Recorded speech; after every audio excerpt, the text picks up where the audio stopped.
गणेशाय नमः. सार्थ श्री ज्ञानेश्वरी. माऊलींच्या चरणी माझे साष्टांग दंडवत. वाचावी ज्ञानेश्वरी, डोळा पहावी पंढरी. ज्ञान होय अज्ञानाशी, ऐसा वर या टीकेशी. ज्ञान होय मूढा, अति मूर्ख त्या दगडा. वाचील जो कोणी, जना त्यासी लोटांगणी. अध्याय 6 आत्मसंयम योग. क्रमशः वाचन भाग 7. पार्था, ज्याला ही साधना करायची आहे त्याने आहार करावा, पण तो अगदी गरजेपुरता अन प्रमाणात. इतकेच नाही तर त्याने आपली सर्व विहित क्रियाकर्मे ही मोजकीच करावीत. त्याने आवश्यक तेवढेच बोलावे, गरजेपुरते चालावे, अन योग्य त्यावेळी आवश्यक तेवढीच झोपही घ्यावी. जर काही कारणाने जागरण झाले तरी ते संयमित असावे. प्रत्येकाने आपले आचरण हे जर असे मोजकेच ठेवले ना, तर त्याच्या शरीरातील सप्तधातू हे सुद्धा समतोल असे राहतात. अशा प्रकाराने युक्तीच्या मार्गाने इंद्रिये तृप्त ठेवली म्हणजे त्या साधकाचे मन हे सुद्धा शांत आणि संतुष्ट राहते. अशा प्रकाराने बाह्य इंद्रियांना नियमात ठेवले, त्यावर संयम राखला म्हणजे आपोआपच चित्तात सुख अनुभव येऊ लागतो. अशा व्यक्तीला फारसे कष्ट न घेता सहजपणे योग साध्य होतो. ज्याप्रमाणे भाग्योदयाची वेळ साधून आली की उद्योगाच्या माध्यमातून सर्व धनसंपत्ती प्राप्त होते, त्याप्रमाणे जो नियमशील आहे असा पुरुष सहज एक कुतूहल म्हणून जरी योगाकडे वळला तरी त्याला आत्मप्रचितीचा अनुभव येतोच.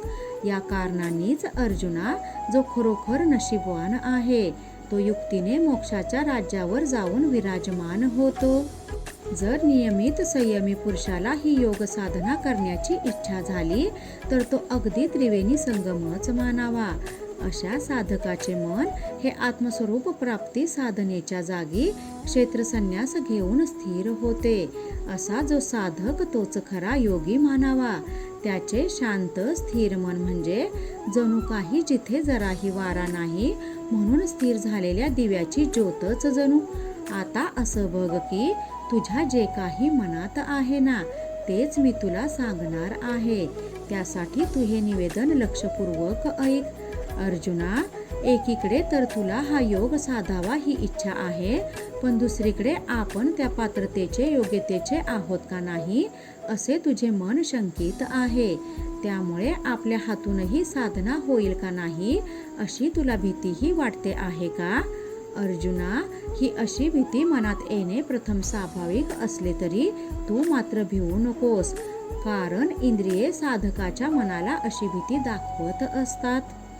पार्था, अरे तू मला असे सांग की आयुष्य वाढविणारे अन मृत्यू टाळणाऱ्या औषधाला जीभ कधी आपला शत्रू मानते का?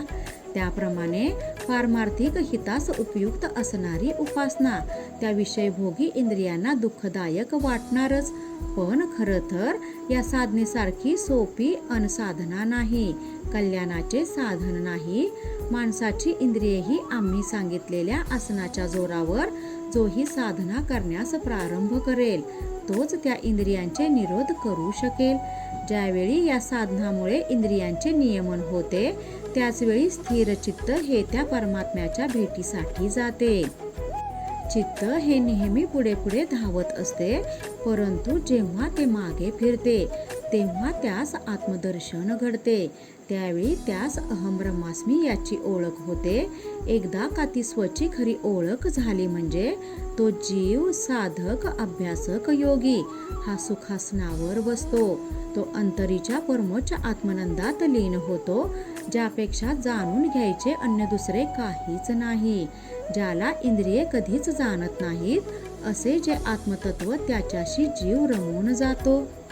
अशी अवस्था प्राप्त झाल्यावर त्या योग्यावर दुःखाचा पर्वत जरी पडला तरी त्याचे मन हे मात्र दुःखी कष्टी होत नाही. किंवा तो देह शस्त्राने तोडला, अग्नीत जरी पडला किंवा काहीही झाले तरी आत्मानंदाच्या महासुखात निमग्न झालेले त्याचे मन हे त्या अवस्थेतून जागे होत नाही. अशा प्रकारे त्या आत्मसुखात निमग्न झाले की मग जीवाला देहाची सुद्धा आठवण राहत नाही. अनिर्वाच्य अशा त्या ब्रह्मसुखाची प्राप्ती झाल्यावर त्या साधकाला इतर सर्व गोष्टींचा आपोआप विसर पडतो. अरे, असे गोडीत रमलेले मन स्वाभाविकपणेच सर्व इच्छा विसरून जाते. जे ब्रह्मसुख म्हणजे योग्याची शोभिवंत फलप्राप्ती आहे. जिथे सुख संतोषाचे राज्य आहे, जे सुख मिळवण्यासाठी केवळ ज्ञानाचीच गरज आहे, ते ब्रह्मसुख अशा अभ्यासकाला मूर्तिमंत स्वरूपात प्राप्त होते. तो त्या ब्रह्मस्थितीशी एकरूप होऊन जातो. परंतु हे अर्जुना, एक गोष्ट नीट ध्यानात घे. जेव्हा मानवी मन संकल्पाला त्याचे पुत्र काम आणि क्रोध यांच्या नाशाचा वियोग होतो, तेव्हाच ते योगसुख त्यास लाभते. मनातले सर्व विषय लोप पावले आहेत. योग्याची इंद्रिय नियमितपणाच्या आचरणात आहेत. आता आपले इथे काही चालणार नाही असे जेव्हा संकल्पाला कळते, तेव्हा ते ऊर फुटून प्राणास मुकते. या प्रकारे साधकाला पूर्ण वैराग्य प्राप्त झाले म्हणजे संकल्पाच्या सर्व यात्रा संपतात. मग मनाच्या धैर्य मंदिरात सद्बुद्धी सुखाने निवास करू लागते. बुद्धीला धैर्याची साथ मिळाली म्हणजे ती हळूहळू मनाला त्या ब्रह्मस्थितीकडे घेऊन जाते अन त्या स्थितीत स्थित करते. या एका मार्गाने ही अशी ब्रह्मस्थिती प्राप्त होते. पण जर का ही साधना होत नसेल तर यापेक्षाही दुसरा आणखी एक मार्ग आहे. तो मार्ग कोणता ते आता ऐक. साधकाने मनोमन असा दृढ निश्चय करावा की मी एकदा केलेला निश्चय हा कधीही टाळणार नाही. एकदा का असा दृढ निश्चय झाला म्हणजे चित्त स्थिर होते. मग अनायसेच काम होते. पण तसे झाले नाही तर त्याला स्वैर हिंडू द्यावे. उगाच आवळून बांधून घालू नये. मनाला जायचे तिकडे प्रथम जाऊ द्यावे.